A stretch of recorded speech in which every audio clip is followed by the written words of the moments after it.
Perkenalkan, saya Dina Kurniarstanti dari SLB Negeri 1 Gunung Kidul. Berikut ujian akhir semester untuk ortodidaktik hambatan fisik.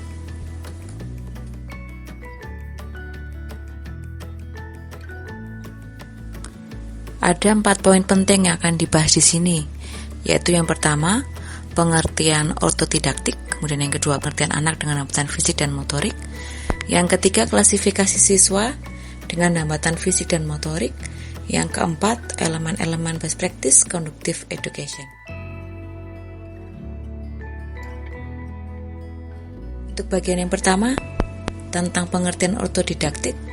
Ortodidaktik adalah ilmu mengajar yang berusaha meluruskan, memperbaiki, menormalkan, atau menyembuhkan keadaan atau kondisi yang menyimpang dari kondisi umum yang dialami oleh anak yang berkelainan atau anak dengan berkebutuhan pendidikan khusus, children with special educational need.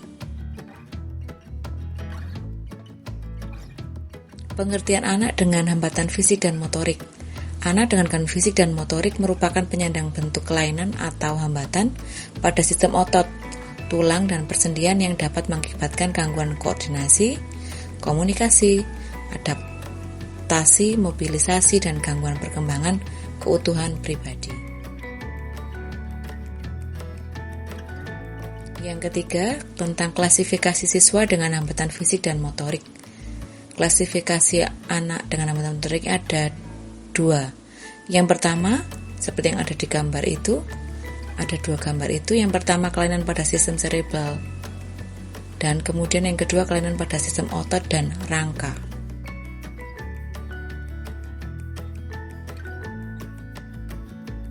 Yang pertama, kelainan pada sistem cerebral atau cerebral system, yang berarti cerebral palsy berasal dari kata cerebral dan palsy.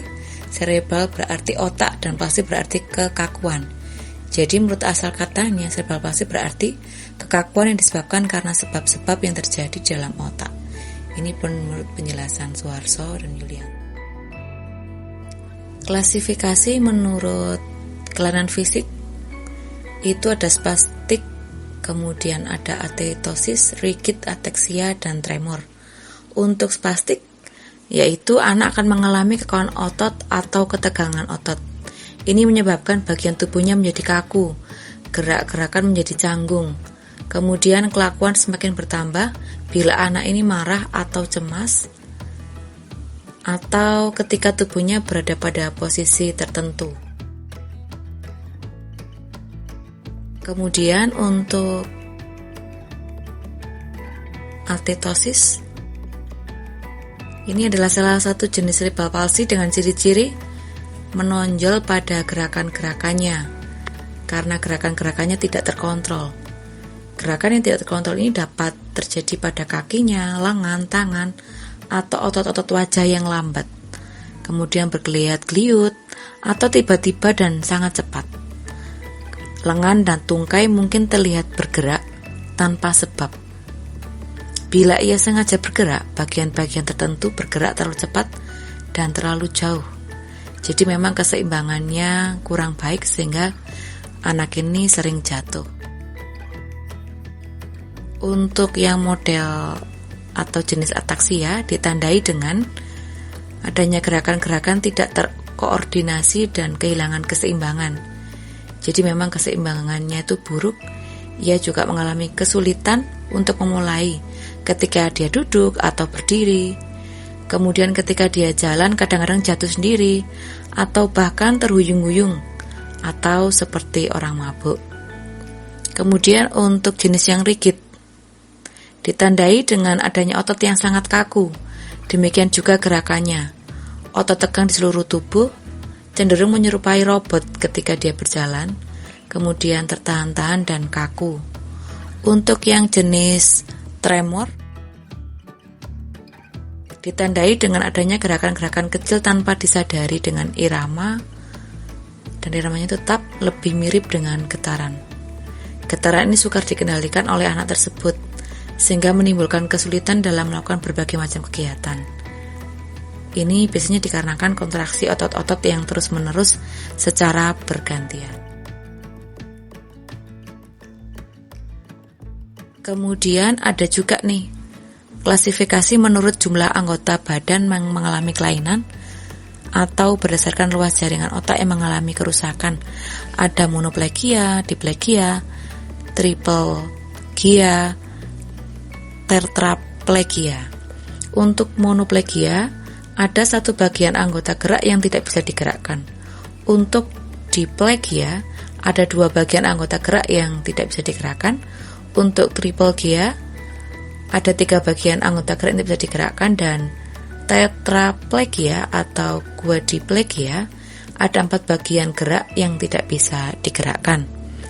Kemudian untuk klasifikasi menurut derajat kemampuan fungsionalnya, ada ringan, sedang, dan berat.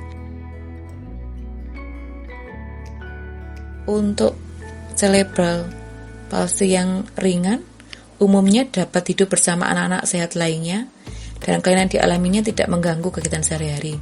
Untuk yang golongan sedang, biasanya kelihatan kemampuan fisik yang terbatas dan anak ini memerlukan bantuan dan pendidikan khusus agar dapat mengurus dirinya dan dapat bergerak serta berbicara. Kadang juga memerlukan alat bantu khusus atau alat penguat untuk kakinya untuk bisa memperbaiki pola geraknya. Nah, untuk yang golongan berat, kemungkinan besar mereka mengalami kelainan sedemikian rupa sehingga sulit sekali melakukan kegiatan dan tidak mungkin dapat hidup tanpa bantuan orang lain.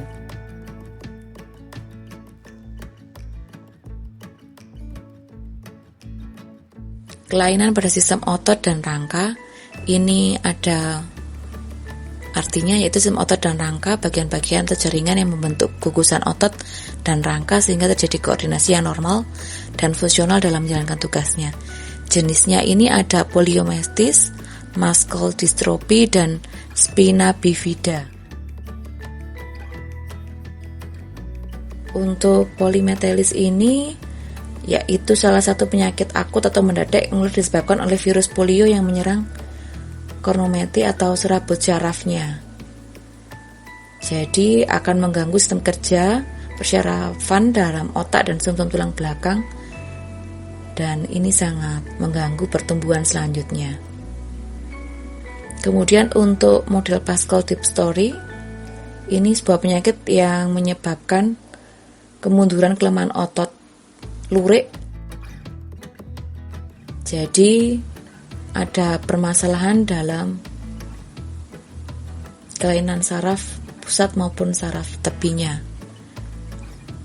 Kemudian untuk spina bifida, yaitu jenis kelainan pada tulang belakang, ditandai dengan adanya terbuka 1 atau 2-3 ruas tulang belakang dan tidak tutup kembali ruas tulang belakang tersebut, sehingga ada fungsi jaringan yang terganggu dan mengakibatkan kelumpuhan. Biasanya ada pembesaran pada kepala dan berbagai macam.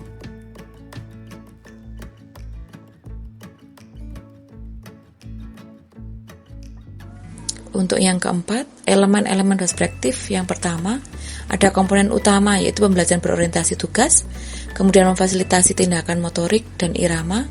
Ada AKS, integrasi manual dalam konteks sehari-hari dan memfasilitasi pembelajaran psikososial. Ada 6 komponen yang penting, yaitu konduktor, dinamika kelompok, fasilitasi, rutinitas harian, niat berirama, seri tugas. Ada 10 prinsip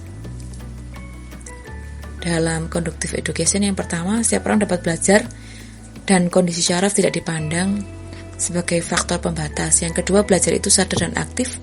Yang ketiga, suatu tindakan hanya bermakna bagi seorang dalam konteks niatnya.